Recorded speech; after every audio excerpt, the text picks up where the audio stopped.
Gentlemen, can I please have your attention? Can you dig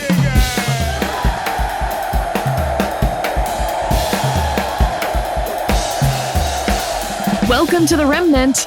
I'm not Jonah Goldberg. I'm Sarah Isgur, filling in this week, and I brought along a co-host since technically I'm on maternity leave, so I'm not even here. Don't tell anyone. Shh. Kevin Williamson, thank you for doing this with me. I also am not Jonah Goldberg.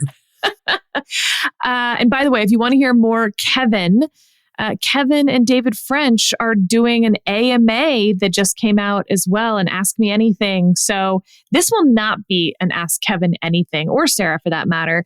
Kevin has been needling me since he joined the Dispatch, really, and trying to goad me into a Texas off, if you will. And you know what? When Jonah said he was going to be gone and I could do a little Remnant takeover, I thought, let's do it, Kevin. Let's see what your brisket's really made of, friend. Well, a little correction there. I haven't been trying to goad you into anything. I've just observed on a number of occasions that you're not really from Texas. You're just from, you can see it from where you're from, but you're not really from there. All right. Well, let's start then with where we're both from and generationally as well. So, Kevin, tell us your Texas heritage. I was born in Amarillo and raised in Lubbock. As for the family, I have no idea. We're poor white trash. We don't keep records going back very many generations. Where were your parents born? Texas. Okay. My father would have been born in Denison, I guess. And my mother was born in Phillips, which no longer exists, but it's near Borger. Near where? Borger? See, and I don't even know where that is. You're from like those upper parts. See, Borger is a very important town in Texas history. It was a big part of the energy business once upon a time. It was where most of the country's carbon black was produced, which is a necessary ingredient in tires, among other things. All right. And what about grandparents? Do you know? No, I don't really know about them. My mother's side would have been Palo Pinto County, Texas. On my father's side, I don't know. Yeah. This will all have a point because we're going to talk about a lot of Texas things. So it's important that you know from whence we speak, the two of us. Should our opinions diverge, you can pick teams. So before we get into some of the important Texas political questions that we need to answer here, I was born in Houston and spent my first year in the Heights on Avenue J. I am so told. I've driven by the house. It was yellow last time I checked. And then we moved out to, Fort Bend County. I lived in Richmond, but I always thought it was funny growing up because I was always, anytime anyone was talking about where I lived, they said Richmond-Rosenberg because we hyphenated the two towns because they were both really small at the time. They've both grown much, much bigger. At the time, I think Richmond was about 2,000 people when I lived there. And I think what sums up where I grew up was that we lived on at the end of a mile-long dirt road. And I have this really great memory as a kid of my dad, driving down the road and he saw some construction workers where it met the FM highway and they were paving it. And so my dad in friendly fashion rolls down the window and is like, "Thanks for coming to pave Carroll Lane." They said, "What? Wrong road." And they stopped. So then we lived at the end of a 1/2 mile long dirt road and some pavement to the rest of the FM. Very nice. As you probably know, I'm a big fan of Houston. It is one of my favorite American cities, and probably my favorite city in the greater Cajun cultural zone. Oh man, and here I was about to trash Dallas. How gracious of you. You can trash Dallas all you want. Dallas is not a very interesting city, for one thing. Dallas is basically, I think of Dallas as being a very distant suburb of Atlanta. It's sort of culturally indistinguishable from that kind of world. Dallas could be Atlanta, Dallas could be Cleveland, Dallas could be all sorts of places. Dallas is a very nice place to live in a lot of ways, and it's a very convenient airport. There are a lot of good things to be said about Dallas, but Dallas is not very interesting in the way Houston's interesting, or even in the way San Antonio is interesting. San Antonio's more interesting, I would argue. I always explain the difference between Dallas and Houston to people as follows. Dallas is an old money town. Who your grandparents are matters. They pride themselves on such things, and inheritance and whatnot. Whereas Houston is a new money town. It's why Dallas looks down on Houston. But we very much take that heritage seriously and consider everyone to be wildcatters that are just, one oil boom away or bust away from their fortunes changing entirely. And it makes us fun. The thing about Dallas is the name Dallas doesn't really refer to Dallas. It refers to this whole kind of area out here of which Dallas is really only a very small part. But if you ever, when you drive down the highway and if you stopped on the interstate somewhere and you're trying to tell someone where you were without telling them where you were, just by describing what's around you, like, there's a Texas Roadhouse on one side of the street, and there's a giant Exxon station on the other side of the street, and there's a Ruby Tuesdays and a TGIF. Like, that intersection is Dallas, right? That's kind of what Dallas is like. It is the concentration of all the most sort of generic elements, I think, of the United States, particularly kind of, that not really urban, not really ex-urban kind of culture that's sort of somewhere in the middle. Like, there's a city here. There's a couple of cities here. There's a reason that Fort Worth always wants to make very clear that they're not Dallas. Like, if you're from Fort Worth, you're like, no, not Dallas. Not Dallas, Fort Worth. No hyphen. Fort Worth. They are rather insistent about that. Fort Worth's kind of a nice town, too, in some ways. So Houston, another thing that I actually... It can be a very specialized niche podcast. This is, but we're gonna get to the other stuff. As I said, we need to put our Texas stuff out there. Houston, I got in a fight with this woman who worked in the White House counsel's office during the Bush administration. She was from New Jersey, and she found out I was from Houston and made some crack about, her being from New Jersey, so her understanding diversity, whereas I'm from Houston and therefore only know stuff about white cowboys or something. And I was like, oh, check yourself. That could not be more wrong. Houston is actually the most diverse city in the United States of America. And I think it makes our food incredible. It's like you already had the Tex-Mex and the barbecue heritage. The barbecue heritage, by the way, I think people, maybe outside of Texas at least, won't totally understand that comes from that German belt that kind of runs south of Dallas, between Houston and Austin, and then kind of circles back toward the coast a little bit. It's why you're going to get all of those German-named counties and towns and stuff. So that's where the barbecue comes from. And then it moves out toward Austin, San Antonio, and towards Houston. Barbecue in Dallas is further away, both literally and philosophically. So is the Tex-Mex. It's why San Antonio, it's one of the reasons why San Antonio is so much fun and so interesting, is the food reflects the heritage. If you only see the Alamo, you've missed sort of the purpose of the Alamo, if you will. It's having the missions there. That's what made San Antonio so cool. Don't just go to the Alamo, please. Please don't just go to the Alamo. Do remember it, though. That's important. Okay, so Kevin, we'll come back to some of the Texas stuff. We'll talk about favorite foods, etc. But there's a reason that I wanted this to be a Texas-based podcast and that I needed you to be on it. I don't think enough attention has been paid to what went on in Texas for the last 2.5 weeks, by which I mean the Paxton impeachment trial, and really 3 months. And so I wanted to set the table a little bit and then have us discuss Texas politics and the Ted Cruz race coming up and what we learned this summer about Texas and, whether it's still a single party state. I think there's some better arguments for that than there were 6 months ago in a lot of ways, or whether it's going to turn blue come 2024 in that Senate race. So Ken Paxton, the Texas Attorney General, had been under investigation for some time. He'd been under state indictment for quite a while, state securities fraud issues that we're probably not going to get into on this podcast, but he'd been under federal investigation as well. And remains so. And remains so. Although we can expect that to move from investigation to something else probably pretty soon, but we'll see. Indictments are expected. So here's the punchline. Many of Ken Paxton's senior staff that he had hired, very conservative folks, like very conservative, all went to the FBI and said that they believed that their boss was engaged in illegal activities. They claimed whistleblower status. Ken Paxton fired them and made it difficult for them to find other jobs, particularly legal jobs. They have all landed various places. I don't think any have landed at big law firms, for instance, which may or may not be relevant to retaliation claims down the line. So they sued these whistleblowers.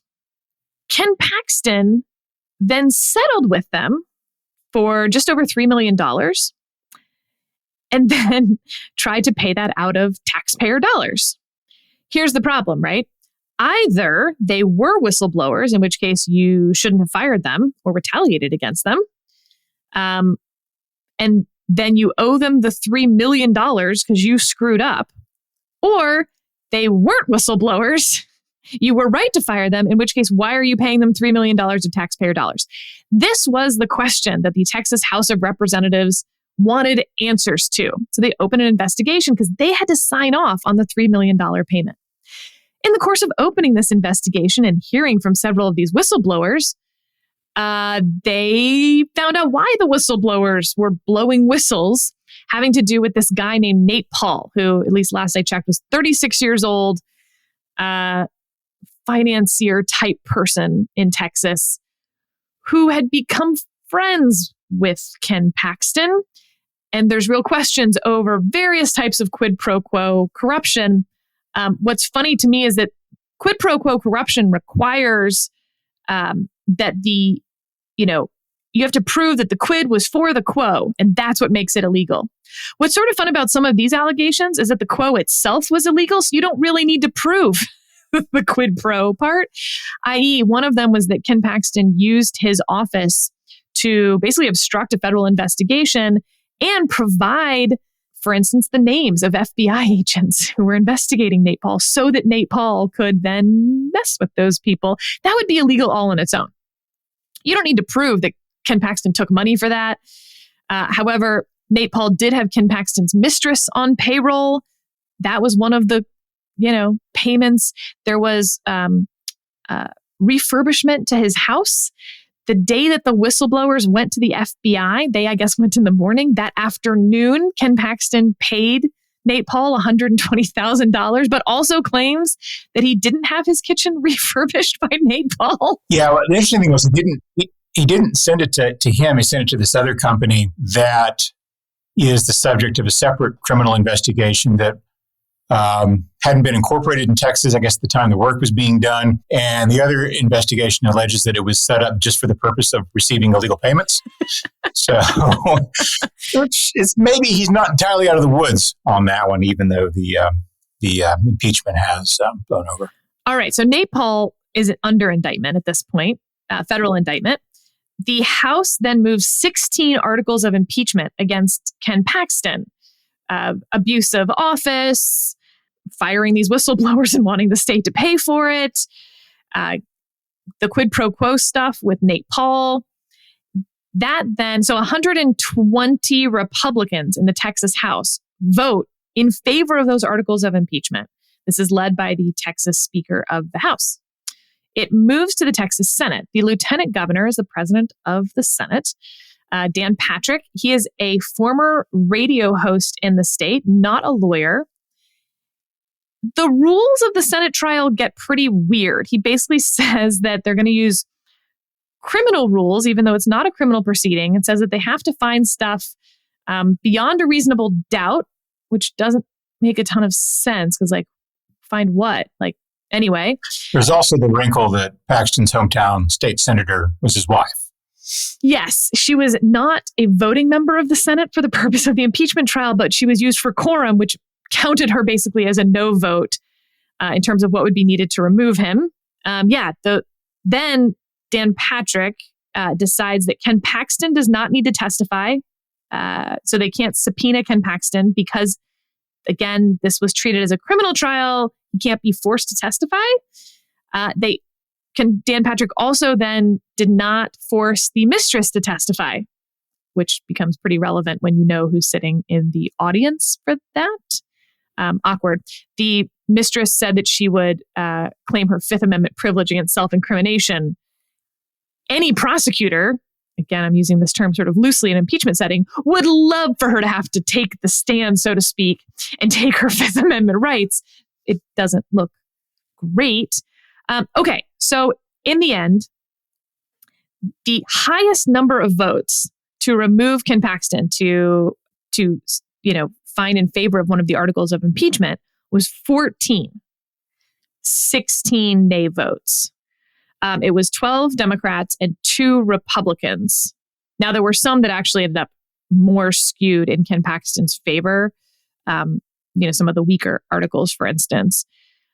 One of those Republican votes, I think it's fair to probably call him a little bit squishy. One of them is not. He's just he's been in the Senate a long time.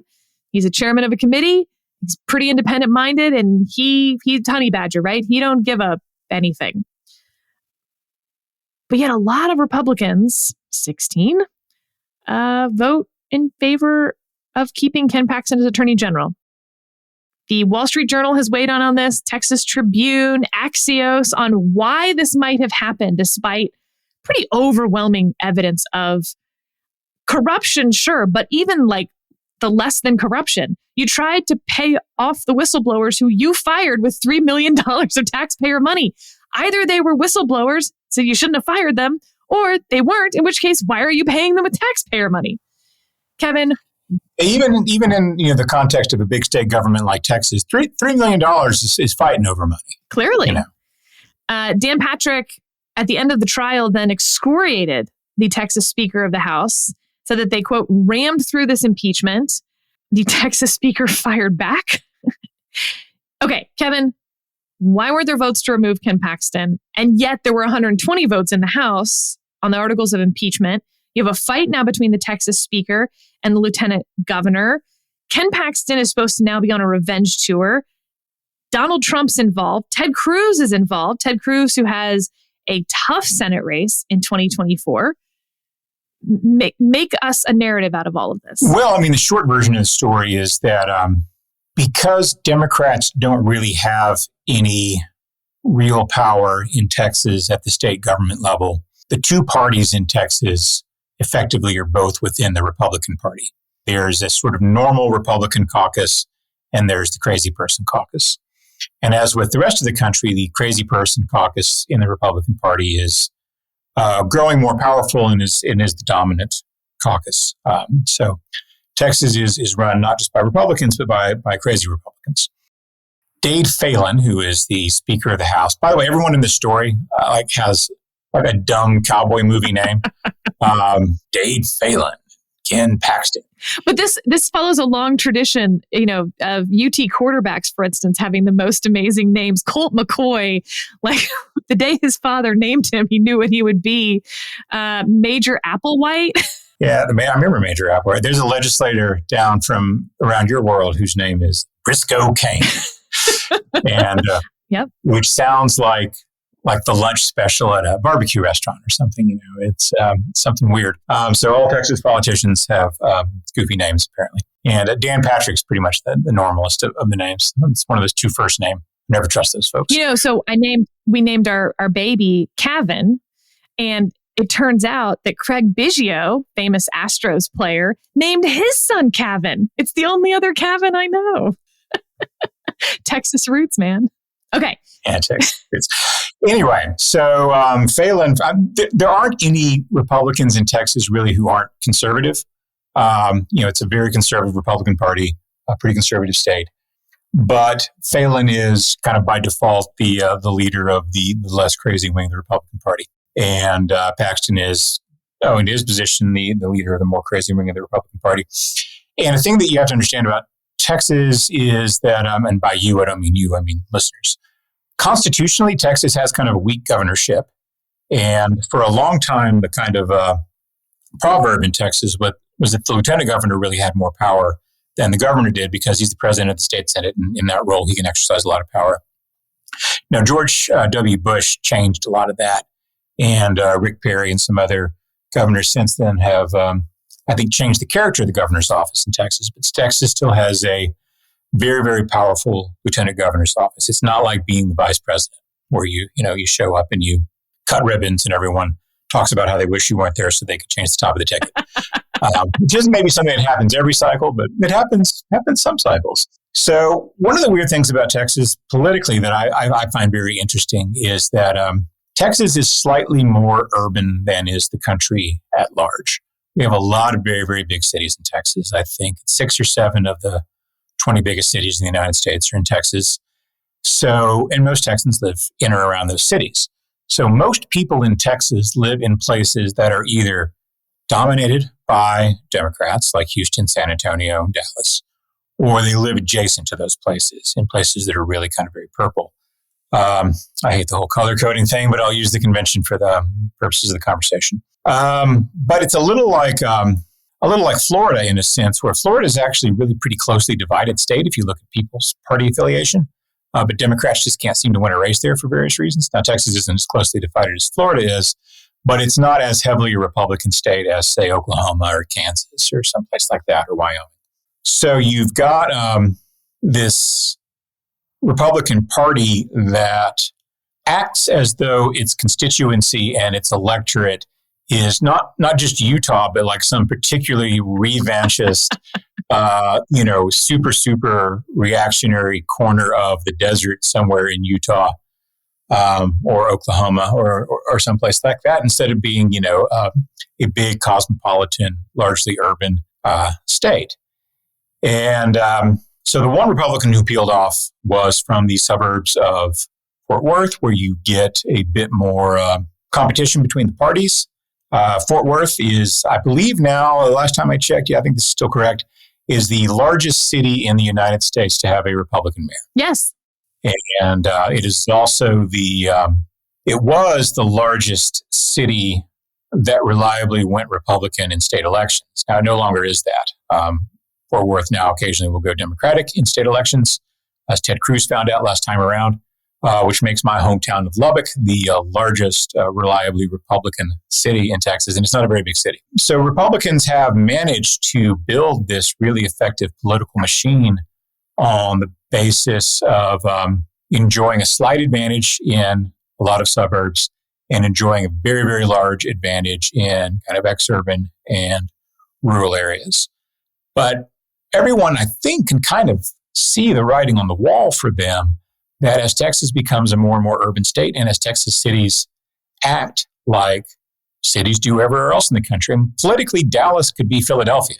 If you look at the turnout of who votes how and how many Republican mayors it's had. I think the last Republican mayor in Dallas was maybe in the 70s, maybe in the 60s, something like that. And that's back, by the way, when Republican and Democrat meant something different. Quite, yeah. It's worth remembering that Rick Perry first held office as a Democrat in Texas. Right. The realignment's not going to even start until the early mid-'80s in Texas, and it's certainly not going to finish until the late '80s, early '90s. Yeah, and George W. Bush, when he got reelected, was the first governor of any party to be reelected to a 4-year term in Texas. They changed the term length, I guess, back in the 70s as well. But he was also, I think, only the second Republican governor of the state since Reconstruction. In Reconstruction, there were 2 or 3. So the Republican Party in Texas is, in some ways, a new-ish organization, and it shows. It's not like the Republican Party in Kansas, I guess, which occasionally does some crazy stuff, but it's sort of slow-moving and sober by comparison with some of the other Republican parties in other places. So, yeah, we've got, I think, an interesting political future in Texas because the character of the Republican Party really does not match the character of the state and its population and its electorate. You saw Trump do worse in Texas in 2020 than he'd done in 2016. In 2016, he didn't do that great in Texas. I think he won by 3 points, something like that.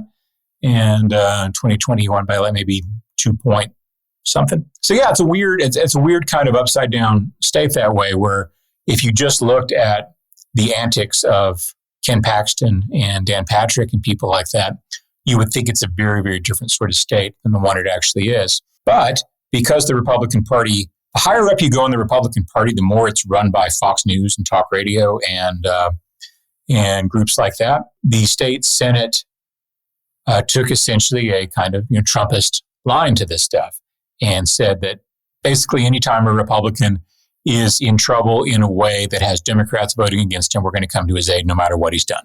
And if you've got an R next to your name, you can't do anything wrong enough for us to take action against you unless the wrong thing that you're doing is done in conjunction with Democrats. And Ken Paxton has not done anything in conjunction with Democrats in a very, very long time, one suspects. So the Republicans rallied around him, except for one guy from East Texas, from the Tyler area, who's very, very conservative, as you noted, more moderate Republican from the suburbs of Fort Worth. And that was that. So I want to read you a few things, starting with that Wall Street Journal editorial board piece. So at one point, the defense team for Ken Paxton said that this was the opportunity to put an end to the Bush era in Texas. Because George P. Bush is really out there calling the shots. I don't think your average Texas voter literally could pick George P. Bush out of a police lineup if you asked him to. So he ran against Paxton in some earlier election and lost in the primary. And the Paxton people have told this story about Texas secretly being, kind of run behind the scenes by some, string pulling, shadowy cabal Bushites, which is George P. Bushites at that, which is not a thing. Doesn't exist. It's just made up. What's interesting, so I'll read you what the Wall Street Journal editorial board said. Mr. Paxton's defenders are spinning that he was saved by a populist national conservative groundswell to put an end to the Bush era in Texas. What a joke. There is no longer a Bush era in Texas or anywhere else. George P. Bush, Jeb Bush's son, lost Mr. Paxton in the 2022 primary. What really happened Saturday is that Lieutenant Governor Dan Patrick, who runs the state Senate, chose to rescue Mr. Paxton in a rebuke to his rival, House Speaker Dade Phelan. All politics is very local here. Skipping ahead to sort of the punchline here. The acquittal is perhaps a satisfying victory for Mr. Patrick over his House rival, but it may not play out so well for Texas Republicans in the long run. A federal investigation into Mr. Paxton is continuing amid reports that a grand jury has been impaneled. One-party rule has often led to abuses of unchecked power and corruption in U.S. state governments, as we've learned in Albany, Springfield, and Trenton. If voters draw that lesson from Mr. Paxton's acquittal, the GOP's political dominance could be in jeopardy as Texas demographics change. Texas voters still lean right, but evidence of corruption can overcome ideology when the party in power dismisses it as unimportant. A precedent worth noting is when lobbyist Jack Abramoff and aides to then Majority Leader Tom DeLay abused their power. Mr. DeLay was never charged, but the scandal helped Democrats retake the House majority in 2006. Texas Republicans do not want to become the conservative version of Albany Democrats, says the Wall Street Journal. So this is where it relates to Ted Cruz's race in my mind. That is the race that Democrats have any chance of winning. And they're going to be able to put more energy into it than past races because they don't have a lot of other options for 2024. They have a lot of seats they're defending. That's going to take up money and time. And they're defending them in red places, Montana, West Virginia, Ohio, etc. Their only pickup opportunities, their best pickup opportunities are Texas and Florida, not purple states at this point. But people are really looking at this Ted Cruz race as well. Beto really put up a strong fight, only lost by 3 points. Maybe Ted Cruz is in real trouble. He's gotten less popular since Beto ran against him in 2018. I have been splashing a lot of cold water on that. I think there's reasons that the Beto race was unique in 2018 and probably cannot be repeated in 2024.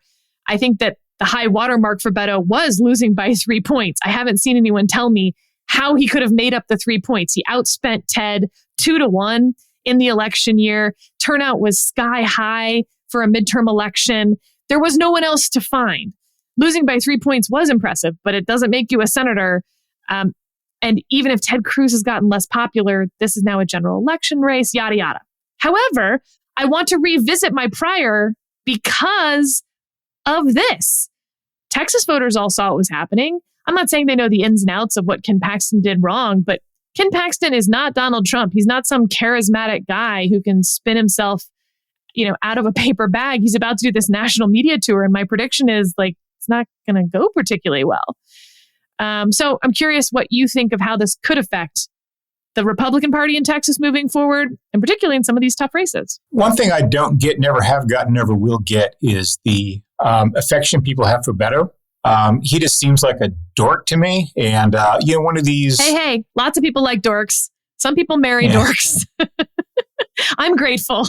Yeah, he's one of these, sons of a rich, politically connected family who's never really done anything interesting in his life.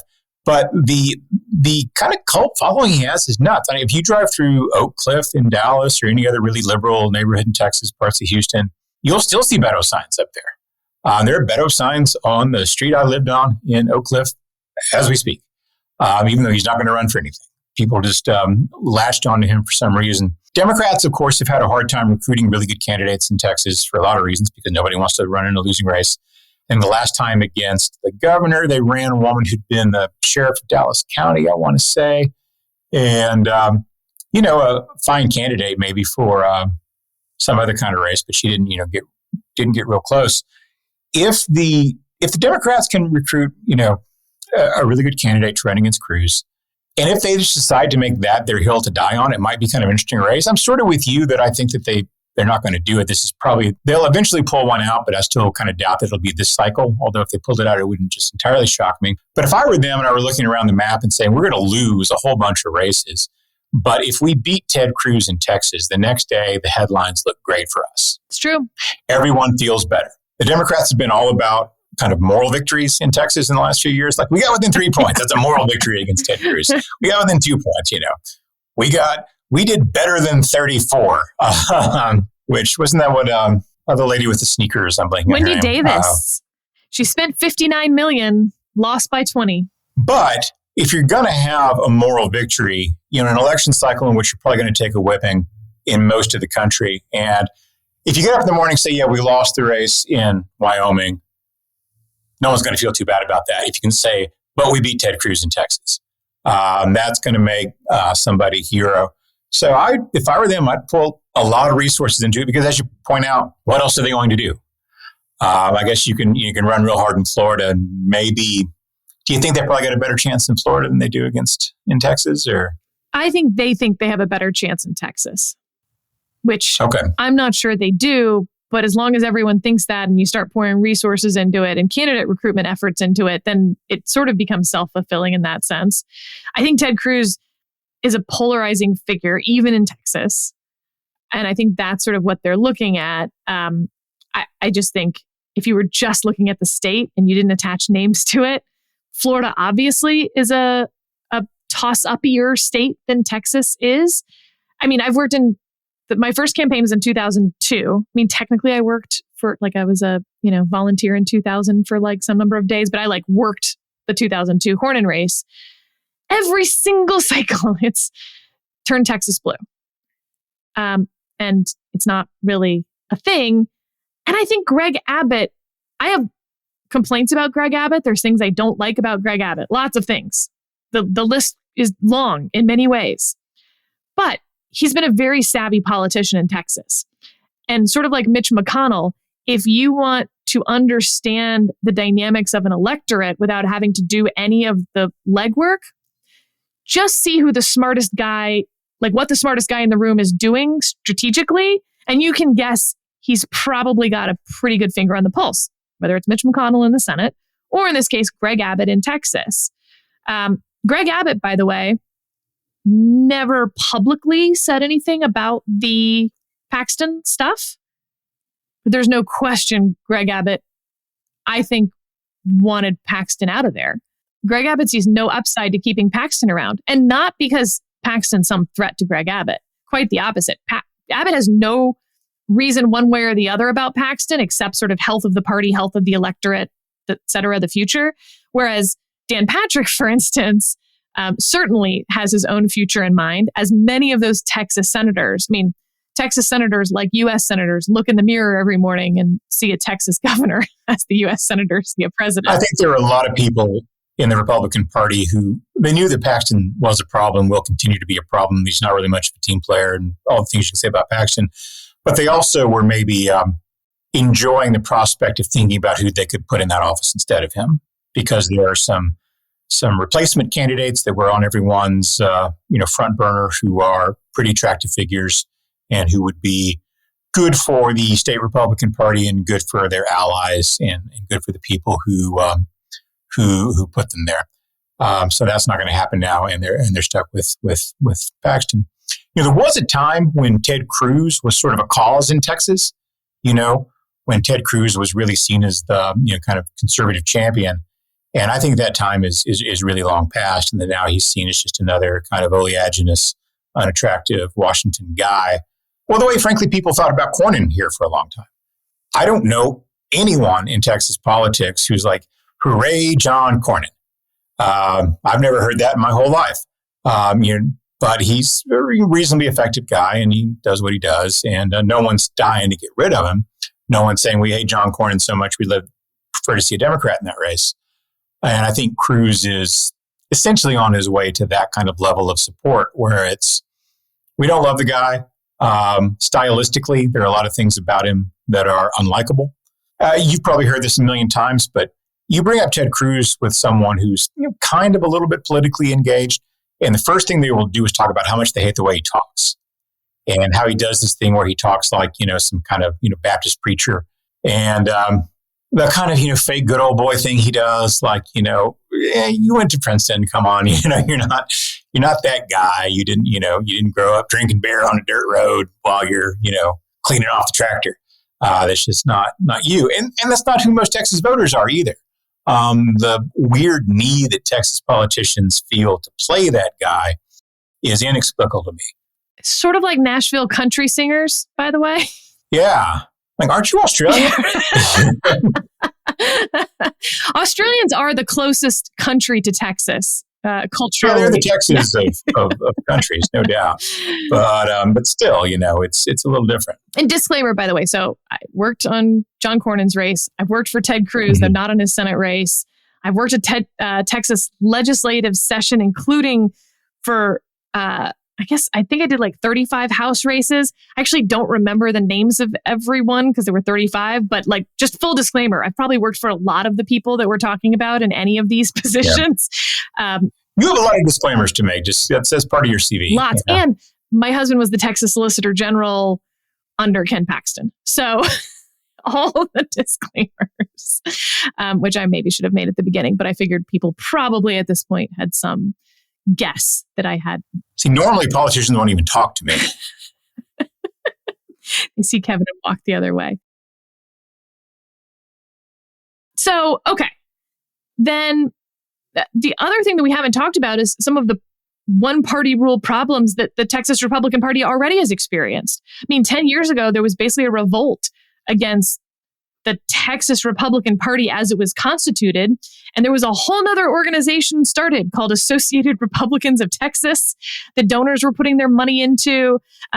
Texans for lawsuit reform almost served as a quasi-party structure, maybe something more akin to the Senate Leadership Fund at the national level or something. Like, it wasn't a party structure, but it was where the money was. And where the endorsements were and everything else, all because of that sort of single party takeover, crazy person incompetence problem that single party states often have in their state parties.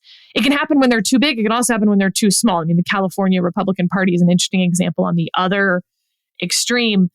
But a weak party dominated by factions internally is much easier to control from the outside. Correct. So you've got a small number of donors in Texas, a couple guys out in Midland, some billionaire types in Houston and Dallas area who really exercise an enormous degree of influence over the party. How do you think that will move playing forward? Some of the discussion behind the scenes here has been that Dan Patrick got $3 million or so, paid off some of his campaign debt, got built up his campaign coffers a little from Paxton's PAC itself and from Paxton-related donors.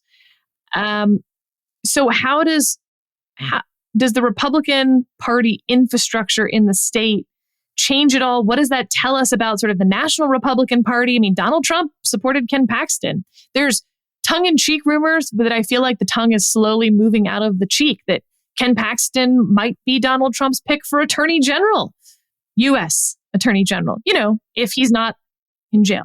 I would bet really, really strongly against that happening. I would too. Donald Trump doesn't actually like those people, in my view. Your reason might be different. Donald Trump is very superficial, as you know, and he cares a great deal about what people look like.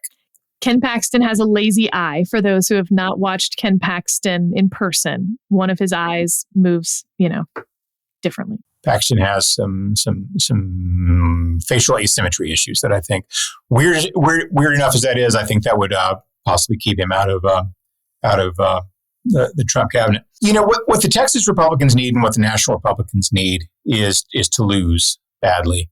And that's the only thing that's going to sober them up. I mean, one of the problems that they've had both at the state level and at the national level is that they've had narrow wins that haven't been enough to give them the confidence they need to reorganize themselves and rebuild a real party structure. And when they've lost, it's been narrow losses that haven't been enough to sober them up. And I think given that Donald Trump will be the nominee probably this time around, something I didn't believe maybe a year ago, but seems likely at this point, a landslide win for the Republicans in the presidential race this time of year would be a terrible thing for them and for the country. It would confirm them in their craziness and have all sorts of bad consequences. But a narrow loss wouldn't be enough to cause them to rethink the errors of their ways. If they're got to lose, and of course, Trump being the nominee, I hope they do lose that time around. But if the Republicans are going to lose in 2024, I would much rather see them lose by like 20 points. Now, it's not going to happen because it's not the nature of the country right now. We are still very closely divided, and people will pull the lever for their party irrespective of what sort of candidate you put there. But it would be a great thing for the Republican Party, I think, in the long term, to have like a 40-point loss. One of those Reagan 84 maps, where people are saying, recount Minnesota. All right, last thing.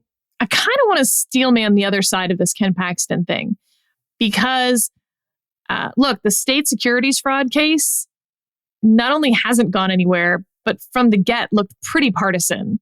That, a very, very liberal elected blue city district attorney indicted Ken Paxton for a quasi-paper violation having to do with investments when he was a lawyer, basically. And that office has a long history of making stupid partisan prosecutions and causing trouble for itself. And this one hasn't gone anywhere. I mean, it's 10 years old? And if it does not have a great deal of public trust, it's because it does not deserve a great deal of public trust. So to say that Ken Paxton is, under state indictment and federal investigation, I think misstates it a little. The state indictment is not credible, at least not anymore. Like, it's been 10 years. They haven't moved on it. But, it was a press release. Okay. On the federal side, the feds haven't moved on this. They have the whistleblowers, told them everything they knew. Yes, DOJ moves slowly, but at some point you have to wonder whether they question the strength of the case that they would be able to bring. Now, I think that there's no question the impeachment investigation in the House sort of put that on ice, but DOJ had plenty of time before the House opened any investigation. Well, that was the cleverness of Paxton's defense, to the extent that it was clever, was going in there and saying these things aren't crimes. To treat it as though he were on trial for some sort of federal felony offense or some sort of state felony offense. And of course, in the impeachment, the question isn't, did you commit an actual crime? The question is, are you a jerk we can't trust with power and want to get rid of? Who's trying to spend $3 million for his own screw up? And, just the whole thing of, well, you did have a campaign donor put your girlfriend on his payroll. That's a fact. You tried to spend $3 million in taxpayer dollars to pay off employees that you fired instead of finding some other way. And you want us, House members, to like sign off on that payment. That's why you came to us for the money. It's not a crime, but we don't trust you. That's right. But we don't trust you. And I don't think that the people who wanted him gone did a very good job of emphasizing that this was not a criminal proceeding, even though it had the tenor of one. And the question wasn't, is Ken Paxton a felon? It's, is Ken Paxton a jerk who can't be trusted with power? At some point, voters ask themselves that, though, too, right? I mean, voters get a chance to impeach him as well. The lawyers on the putting prosecution in quotes side from the impeachment team did not do well. I mean, like you said, they underemphasized the moral impeachment side of this, the very practical side of it, and sort of fell into the criminal trap. There was also a problem where like they maybe just weren't very good. Like the head of the team accidentally rested his case instead of passing the witness. He's 80 some years old. Like we sort of have like a generational problem, like we've talked about in other contexts. They just weren't very strong with these witnesses. Like Ken Paxton's team, I think you have to acknowledge, was scoring points in the Senate trial. Yeah, although they weren't all that super put together either. I mean, I'm curious about your opinion on this as a lawyer. Like where it came time for their opening statement, and the guy was, so I got like, 15 minutes, 30 minutes of recess before we do this? And Dan Patrick's, no, you're up. Start talking. And he's like, oh, and he did fine with it, but he didn't really even know when he was supposed to make his opening statement, which I wouldn't have found very confidence building if I'd been his client. It was funny. This really pitted sort of the most famous trial attorneys in the state of Texas, like the guys you see on billboards driving down the freeway. They were all involved. The kind of sleazy trial lawyers who give sleazy trial lawyers a bad name. It was pretty funny, actually. All right. Well, we need to finish on a Texas-y note. So I've got a few lightning round questions for you. I'm not going to ask you about my Texas heresy, of course. Which is? Kansas City has better barbecue. Kansas City's burnt ends are amazing. But Texas burnt ends aren't. Like, we still call them burnt ends, but they're not the same. Like, the words are the same, but the definitions aren't the same. So I don't think that's really fair. And otherwise, no, Kansas City isn't better. It's just, I will acknowledge Kansas City burnt ends, which is like a separate thing, are like candy meat, and they are really, really good. Whereas, for instance, I think like this is a real problem in our household. My husband will smoke ribs for me and then ask if I want sauce on them. Whoa. Texas barbecue does not have sauce. It's salt, pepper, and you smoke your meat. Do not put sauce on Texas barbecue. That's heresy. So my household really observes that. And when we have guests over, they are told that. But okay, here's my lightning round. Okay. Someone is coming from out of state and they've got a few days in Texas. And so here are the questions for you. 1, what is the restaurant that they need to go to? You get to pick which city they're going to in this hypo. They shouldn't go to any of the cities. They should go to Big Bend and eat at that truck stop in Terlingua. I forget what it's called. Cities aren't really that interesting. No, that's fine. It was lightning round. You get to pick the restaurant. I think that was an excellent answer. Okay. You go to the truck stop in Terlingua. Okay. That's wrong, though, because the actual answer is you go to the original Ninfa's in East Houston. Mama Ninfa invented fajitas. You haven't had them till you've had them there. Okay. A fine restaurant. Next question. Although you might have answered it with Big Bend. We'll see. Where are they going to do a fun thing? What's their activity? Well, I mean, assuming that you don't want to visit the Buddy Holly Museum in Lubbock or the Kevin Williamson Birthplace Memorial in Amarillo, which is still under construction. It's been going very slowly. Yeah, I think Big Bend is the most interesting, impressive, and fun thing to do in Texas. In the same sense that like people go to see the Grand Canyon, and that is not overrated. The Grand Canyon is not overrated. Big Bend is not overrated. So I would definitely do that before I did anything having to do with going to expensive restaurants in Austin. So that's interesting. Mine is close. And similar-ish, Big Bend, of course, takes up a huge swath of West Texas. Mine is to go do a little bit of the triangle over the Alpine Fort Davis Marfa triangle over there. And you do the McDonnell Observatory, which is the darkest place in the continental United States. They will actually let you stay in the dorms there. There's like bunk beds and stuff. And when the astronomer takes over at midnight, who has the telescope that night, they will let you look at it through it for a few minutes, and they'll give you a little lecture on what they're looking for that night. And it's really, really cool. And then you can head over to Marfa and look for the Marfa lights. Feel free to read the Wikipedia entry on that. And they've got the Prada art installation in Marfa, which is, it was... Prada Marfa is not actually in Marfa. Yeah, fair. It was made for Instagram before there was an Instagram. The fun thing to do in Marfa is walk around and say, why in this little town in the middle of nowhere do houses cost $5 million? And there's like Hollywood celebrities who live there. Marfa's fine. Don't get me wrong. It's a charming little place. But these are Aspen prices around here. And, it's bananas. But my little triangle, like yours actually, at Big Bend, it's hard to get to. You can fly to El Paso and drive. You can fly into Midland and drive. But you're looking at it's 4 or 5 hours even for me to walk. That's right. You're looking at a drive, and there's not a lot of gas stations on the way. So, you want to really think through some of your drive there. I think technically the darkest place in the continental United States, of course, is your heart center. That's a discussion for another time. That's separate. Okay, last one. What is the historical fact about Texas that you like to tell people who are visiting? That the thing about Texas having a constitutional right to revert to being an independent republic as part of its treaty joining the United States is totally made up and doesn't exist, never has existed. It's just a complete, you call it an urban legend, but it's an urban legend without an urban background, I guess. Mine is that the Yellow Rose of Texas that they teach all kids. So I was in kindergarten for the 150th anniversary of Texas independence. And so it was like I didn't want to mispronounce it. That's the truth.